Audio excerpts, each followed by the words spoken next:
Hello friends, कैसे हैं आप सभी। आशा करती हूँ आप सभी बहुत अच्छे होंगे। स्वागत है आप सभी का हमारे यूट्यूब चैनल स्मार्ट स्टडी 101 पर और मैं हूँ दिव्या वर्मा। दोस्तों, पिछली वीडियो में आप लोगों को बताया गया था कि पूर्वी स्पेन की कला में आपको केवल दो ही गुफाएं पढ़नी हैं, पहली कोगुल, दूसरी मोरेल्ला ला वेल्ला। तो आज की वीडियो में हम लोग पढ़ेंगे कोगुल के बारे में। और अगर आप लोगों को ये वीडियो पसंद आती है तो प्लीज़ वीडियो को लाइक शेयर ज़रूर करिएगा और इसी प्रकार की अन्य वीडियोस देखने के लिए हमारे चैनल को सब्सक्राइब भी कर लीजिएगा। दोस्तों, हम आपकी सहायता करने के लिए टेलीग्राम चैनल पर भी उपलब्ध हैं, तो आप चाहें तो हमें वहां भी ज्वाइन कर सकते हैं, जिसकी लिंक मैं इस वीडियो के कमेंट बॉक्स में पिन कर दूंगी। तो चलिए फिर पढ़ना स्टार्ट करते हैं। कोगुल गुफा। रोका डेल्स मोरोस या कोव्स डेल कोगुल एक शिलाश्रय है जिसमें प्रागैतिहासिक गुफा चित्र हैं। एक बात का ध्यान रखिएगा, रोका डेल्स मोरोस ये कोगुल का ही एक नाम है और कोव्स डेल कोगुल, इसमें तो चलो कोगुल यहाँ पर लिखा हुआ है, जिससे आप आइडिया लगा लेंगे कि कोगुल गुफा के बारे में ही पूछा जा रहा है। लेकिन रोका डेल्स मोरोस इस नाम में तो कोगुल नहीं है, तो ये नाम आपको ध्यान रखना है, ये कोगुल का ही दूसरा नाम है। क्लियर हुआ। इन चित्रों की खोज 1908 में एक कोगुल गांव के रेक्टर रेमन ह्यूगेट द्वारा की गई थी। कोगुल गुफा चित्रों की खोज 1908 में किसने की थी? रेमन ह्यूगेट ने। और उसी समय एक रिपोर्ट प्रकाशित की गई। इस साइट का दौरा हेनरी ब्रुइल ने किया था और जिन्होंने चित्रों की प्रतिलिपियां भी बनाई। तो हेनरी ब्रुइल ने इन चित्रों को देखा, कोगुल गुफा का दौरा किया और इन चित्रों को देखा, फिर इनकी प्रतियां भी बनाई।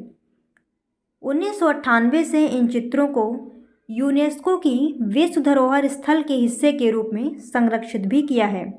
तो कोगुल को यूनेस्को द्वारा संरक्षण भी प्राप्त है। और कब इसे संरक्षित किया गया था? 1998 ईस्वी में इसे यूनेस्को की विश्व धरोहर स्थल की सूची में शामिल किया था। इस प्रकार की पेंटिंग को लेवेंटाइन रॉक कला और अरेबियन योजनाबद्ध कला भी कहा जाता है। तो इसे भी ध्यान रखिएगा कि कोगुल की कला को लेवेंटाइन रॉक कला और अरेबियन योजनाबद्ध कला भी कहा जाता है। रोका डेल्स मोरोस में 45 आकृतियां हैं।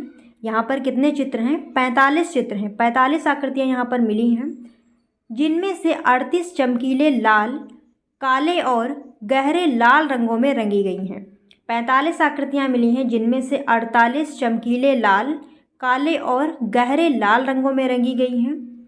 7 आकृतियां उत्कीर्ण हैं, खोद कर बनाई गई हैं, जिनमें से कुछ विशेष दृश्यों का प्रतिनिधित्व करती हैं। ये आकृतियां बैल, बकरी, हिरण और धनुषधारी शिकारियों की हैं। लेकिन सबसे मौलिक हिस्सा नृत्य दृश्य का है। ये सबसे इम्पॉर्टेंट है। कोगुल का नर्तकी समूह या फिर नृत्य दृश्य सबसे ज़्यादा इम्पॉर्टेंट है। चित्रों के पास एक कब्रिस्तान है, जिसमें चट्टानों में खुदी हुई कब्रें हैं, जिन्हें सलादार कब्रें कहते हैं। जमीन में ताबूत जैसे छेद हैं, जिन्हें अरबी मूल का कब्रिस्तान माना गया है। ला रोका डेल्स मोरोस की रॉक कला को 1998 में यूनेस्को द्वारा विश्व धरोहर घोषित किया गया था। यह लाइन आप पढ़ चुके हैं, लेकिन फिर देख लीजिए कि यूनेस्को द्वारा इसे संरक्षण कब प्रदान किया गया? 1998 में। चलिए आगे देखते हैं। कोगुल का नर्तकी समूह, जो अभी यहाँ पर आपको चित्र बताया गया था नृत्य दृश्य वाला, इसी के बारे में थोड़ा विस्तार में पढ़ लेते हैं, क्योंकि ये इम्पॉर्टेंट है, इसे आपको ध्यान रखना है। असाधारण रूप से चित्रित आकृतियों और बड़ी संख्या में नक्काशी के बीच महिलाओं के एक समूह की पेंटिंग उल्लेखनीय है। यह समूहीकृत 9 महिला आकृतियों की एक पेंटिंग है।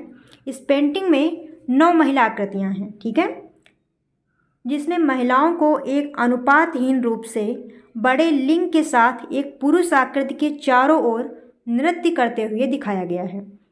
तो इसमें एक पुरुष आकृति बनी हुई है और उसके आसपास 9 महिलाओं को नृत्य करते हुए दिखाया गया है। चलिए आगे देखते हैं क्या है इसमें। पुरुष आकृति 14 सेंटीमीटर व महिलाओं की लंबाई 25 से 30 सेंटीमीटर के बीच है और वे लंबी चौड़ी स्कर्ट पहने हैं। जो महिलाएं बनी हैं वो लंबी चौड़ी स्कर्ट पहने हैं, जबकि शरीर का ऊपरी हिस्सा नग्न है। शरीर के निचले हिस्से में स्कर्ट पहने हुए हैं और शरीर का ऊपरी हिस्सा नग्न है। अंग्रेजी में इस दृश्य को डांसर्स ऑफ एल कोगुल के रूप में जाना जाता है। तो अंग्रेजी में इसे क्या कहते हैं? Dancers of El Cogul. इस पॉइंट को भी ध्यान रखिएगा। नर्तकी समूह या फिर नृत्य दृश्य को इंग्लिश में क्या कहते हैं? Dancers of El Cogul. Catalan में इसे फॉलिक डांस के रूप में जाना जाता है। यहाँ की यह सबसे प्रसिद्ध पेंटिंग है। यानी कोगुल की सबसे प्रसिद्ध पेंटिंग कौन सी है? नृत्य दृश्य या फिर नर्तकी समूह। और ये हो गया चित्र। इसमें देखिए यहाँ पर ये जो आकृति बनी है ये पुरुष की है। बाकी आकृतियाँ जो बनी हैं, ये बनी हैं आकृतियाँ, ये सारी महिलाओं की हैं। कितनी महिलाएं हैं देखिए यहाँ पर? 1 2 और 3 4, फिर ये हो गई 5 6 7 8 9। तो 9 महिलाएं यहाँ पर बनी हुई हैं और बीच में पुरुष आकृति है। और बाकी आसपास जानवर अंकित हैं। देखिए यहाँ पर हिरण या फिर ये देखिए यहाँ पर भैंसे जैसे जानवर अंकित हैं और यहाँ पर बनी हैं नृत्य करती हुई महिलाएं जिसके बीच में पुरुष बना हुआ है। आगे देखिए, यह तथ्य काफ़ी अजीब है कि कुछ मानव आकृतियाँ स्कर्ट पहनती हैं। हम वास्तव में नहीं जानते कि ये महिलाएं हैं, क्योंकि प्रागैतिहासिक काल के ये चित्र हैं। चित्रों को देखकर केवल अनुमान लगाया गया है कि जो स्कर्ट पहने हुए हैं चित्र वो महिलाओं के हैं, ऐसा अनुमान लगाया गया है। शायद उस समय के पुरुष किसी प्रकार का लहंगा पहनते हों। तो ये आकृतियाँ जो वहाँ पर मिली हैं उनको देखकर केवल अनुमान लगाया गया है कि जो स्कर्ट वाली आकृतियाँ हैं वो महिलाओं की हैं। शायद ये भी हो सकता है कि उस समय के पुरुष इस प्रकार का कोई वस्त्र पहनते हों।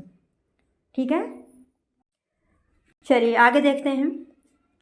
चित्रण तकनीकी। अब हम लोग पढ़ेंगे कि कोगुल में जो हमें चित्र देखने को मिले हैं, चित्र बनाने का तरीका क्या था, किस पद्धति से चित्र बनाए जाते थे। चित्रण कार्य हेतु सर्वप्रथम सीमा रेखा बनाई जाती थी, उसके उपरांत रंगों को भरा जाता था। तो सबसे पहले बनाई जाती थी सीमा रेखा, उसके बाद ही उसमें रंग भरे जाते थे। यहाँ के चित्रों में प्रायः गेरू के ही विभिन्न प्रकारों का प्रयोग किया गया है। कहीं कहीं काले तथा श्वेत रंग का भी प्रयोग देखने को मिलता है। यहाँ पर रंग प्राकृतिक रूप से उपलब्ध मैग्नीज, गेरू, बादामी लाइमोनाइट, रामरस, लाल खड़िया तथा कोयले आदि से तैयार किए जाते थे। रासायनिक परीक्षण से यह ज्ञात हुआ है कि ये रंग पतले पतले वास के रूप में लगाए जाते थे। यानी रंगों को बहुत पतला लगाया जाता था। रंगों की लेयर बहुत पतली होती थी। इनमें चमक भी है और रंगों में चमक भी है। अतः अनुमान है कि इन्हें पतला करने के लिए रक्त, मधु, अंडे की सफ़ेदी अथवा वानस्पतिक रसों में मिश्रित करके प्रयोग किया जाता था। जैसे आप लोग रंगों का यूज़ करते हैं तो उसमें क्या मिलाते हैं? पानी मिलाते हैं। अगर वाटर कलर है तो वाटर मिलाते हैं, ऑयल कलर है तो ऑयल मिलाते हैं। ये लोग क्या मिलाते थे? रक्त, जैसे जानवरों का जो रक्त होता वो मिला देते थे, या फिर मधु यानी शहद, अंडे की सफ़ेदी या फिर वानस्पतिक रसों का इस्तेमाल करते थे।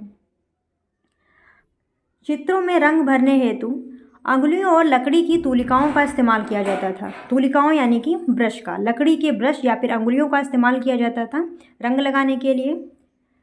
चित्रों पर रंगों को कई बार लगाया जाता था। अगर कोई चित्र बना है, जैसे कि ये कोई चित्र बना है, तो एक लेयर पहले की, ठीक है, उसके बाद में फिर एक लेयर की, इस प्रकार कई लेयर में रंग लगाते थे ये लोग। तो ठीक है दोस्तों, इसी के साथ ये वीडियो समाप्त होती है। मिलते हैं नेक्स्ट वीडियो में। तब तक के लिए अगर आप लोगों को ये वीडियो पसंद आई हो तो प्लीज़ वीडियो को लाइक शेयर ज़रूर करिएगा। और अगर आप हमारे चैनल पर नए हों तो चैनल को सब्सक्राइब भी कर लीजिएगा। फिर मिलते हैं दोस्तों ऐसे ही किसी नई वीडियो के साथ। तब तक आप जुड़े रहें हमारे साथ। धन्यवाद दोस्तों। जय हिंद।